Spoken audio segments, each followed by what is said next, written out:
عمران خان حکومت کی اور ان کی معاشی ٹیم کی سب سے بڑی کوشش یہ ہے کہ پاکستان کے ٹیکسز میں اضافہ کیا جائے، معیشت دستاویزی ہو، اور معیشت دستاویزی ہو تو وہ ٹیکس نیٹ کے اندر شامل ہو۔ اس سے پاکستان کی معیشت کو بے پناہ فائدہ ہوگا۔ ملک کے اندر اس سلسلے میں بڑی کوشش ہے، اور جو ایک بہت ایفرٹ ہے وہ یہ کہ پاکستانیوں کے اثاثے جو ملک کے باہر ہیں وہ ڈکلیئر ہوں اور وہ ٹیکس نیٹ کے اندر ہوں، اور اس سلسلے میں ایک بھرپور کوشش کی جا رہی ہے۔ پاکستان نے اس سے پہلے 2 سال کے اندر 2 ایمنسٹیز دی، اور پاکستانیوں نے ایک بڑی تعداد میں ان کو اویل بھی کیا، مگر اطلاعات کے مطابق ایک بہت بڑی تعداد میں پاکستانیوں نے اس سے فائدہ نہیں اٹھایا۔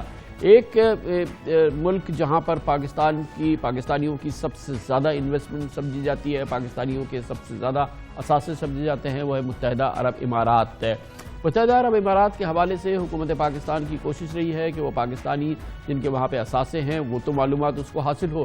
اب ایف بی آر نے متحدہ عرب امارات سے پاکستانی جو کہ وہاں پہ اقامے رکھتے ہیں، یعنی کہ ان کے پاس ریزیڈنس ہے، ان کی معلومات کی فراہمی کا تقاضا کیا ہے۔ ایف بی آر نے یو اے کی وزارت خزانہ کو خط لکھا ہے کہ اقامہ رکھنے والے پاکستان سے پیسہ دبئی اور دیگر اماراتی ریاستوں میں جمع ہو رہا ہے، اور ایف بی آر چاہتا ہے کہ اقامہ ہولڈرز پاکستانیوں نے اربوں روپوں کی جو پراپرٹیز حاصل کی ہے اس کے بارے میں وہ انویسٹیگیٹ کر رہے ہیں، کس طرح پہنچایا، دبئی کیسے پہنچایا، اور یو اے کی گورنمنٹ سے کہا گیا ہے کہ اقامہ ہولڈرز کے جو ڈیٹیلز ہیں وہ پاکستان کو فراہم کی جائے۔ اس حوالے سے اطلاعات یہی ہیں کہ متحدہ عرب امارات کی ایک گلوبل پوزیشن ہے، پوری دنیا میں ان کا کہنا یہ ہے کہ جو بھی دبئی کا ریزیڈنٹ ہے یا جو متحدہ عرب امارات کا ریزیڈنٹ ہے اس کو پروٹیکشن حاصل ہے، اور وہ پروپرائٹی ہے، اور اس معلومات کو وہ کسی اور ملک کے ساتھ شیئر نہیں کر سکتے، نہ ہی پاکستان کے شہریوں کی، نہ ہی کسی اور ملک کے شہریوں کی معلومات وہ شیئر کرتے ہیں۔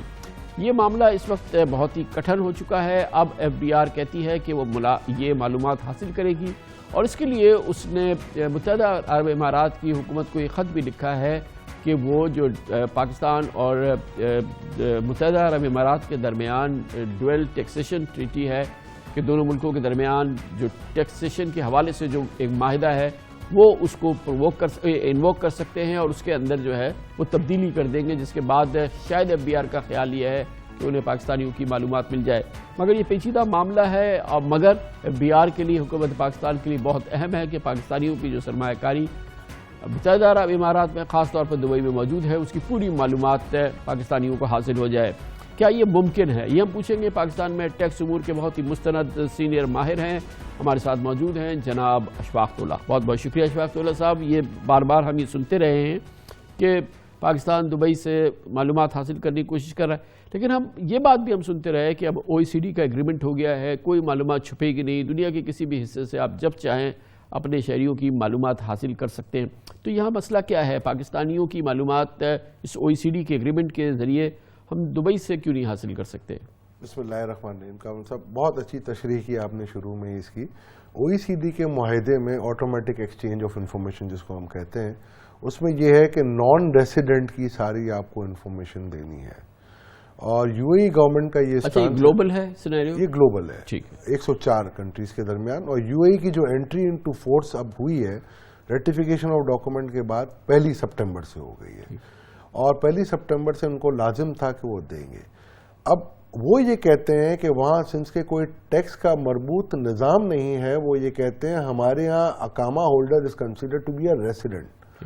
اچھا، جب وہ ریسیڈنٹ ہے تو وہ کہتا ہے جی ہم نان ریسیڈنٹ کی انفارمیشن کے تو پابند ہیں، ریسیڈنٹ کی ہم نہیں دیں گے آپ کو۔ اچھا، آلموسٹ یہ ان کا مسئلہ یہی ہے کہ Pakistan is almost the 3rd largest investor in you a market. وہ یہ کہتے ہیں یار اگر ہم آپ کو دے دیں گے تو سب کو دینا پڑے گا، اور اس وجہ سے وہ یہ دے نہیں رہے۔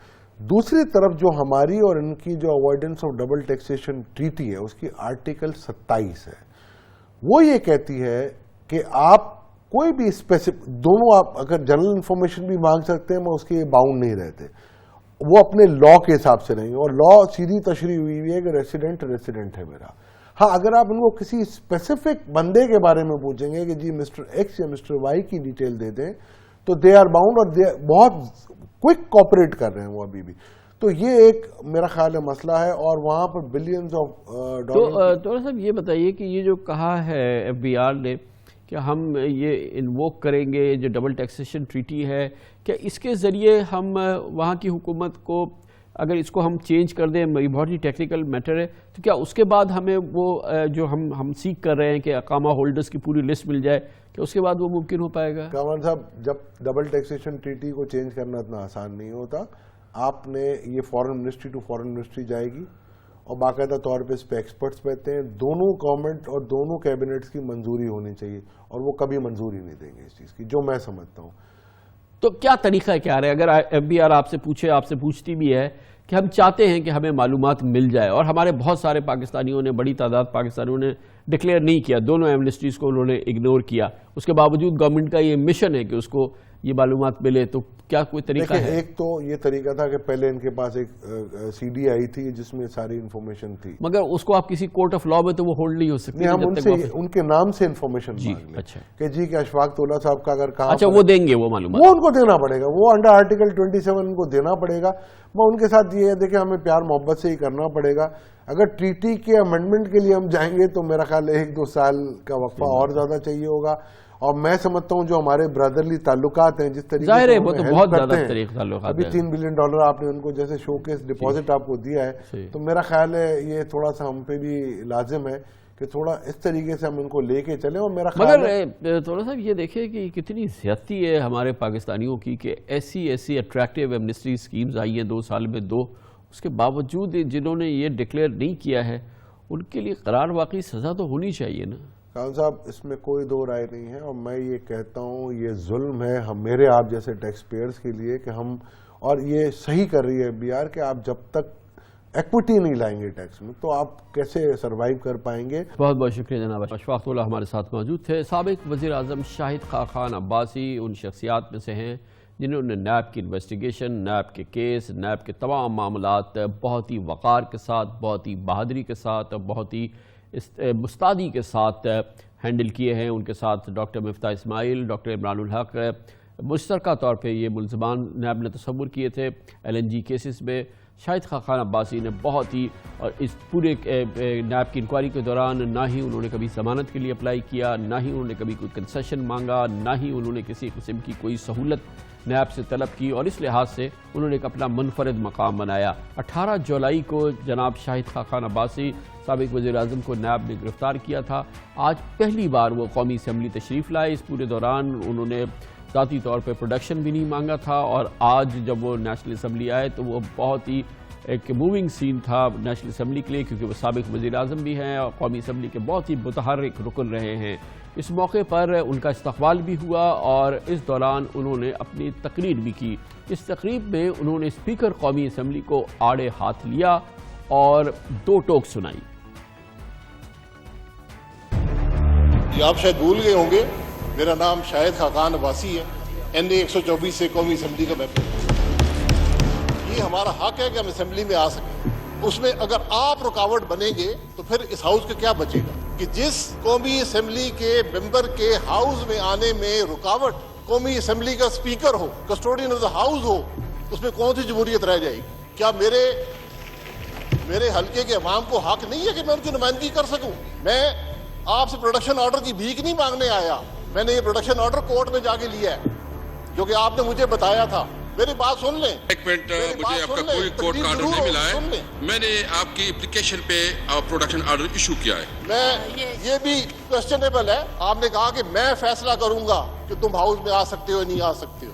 آپ نے کہا کہ عدالت جائیں اگر ہاؤس میں آنا ہے. یہ آپ کے الفاظ لکھے ہوئے ہیں میرے پاس. اگر آپ نے خط نہیں بھیجا تو کسی اور نے بھیجا ہوگا. جس طرح آپ ممبر ہیں میں بھی ممبر ہوں. اگر آپ کو اس بات کا احساس نہیں ہے، مجھے اس کرسی کی عزت ہے، آپ کی ہو یا نہ ہو. پروڈکشن آرڈر جاری کرنا آپ کا کام ہے. اس کی نفی کرنا اس ہاؤس کی تضحیق ہے، اس ہاؤس کی توقیر کی نفی ہے، اس جمہوریت کی نفی ہوتی ہے. اس بات کا احساس آپ کو ہونا چاہیے اسپیکر صاحب. شاہد خاقان عباسی ہر صورت میں ایک باہمت سیاستدان ہیں، اور ہر لحاظ سے انہوں نے نہ صرف ہمت کا بلکہ استقامت کا بھرپور مظاہرہ کیا ہے اپنی گرفتاری سے لے کے آج تک.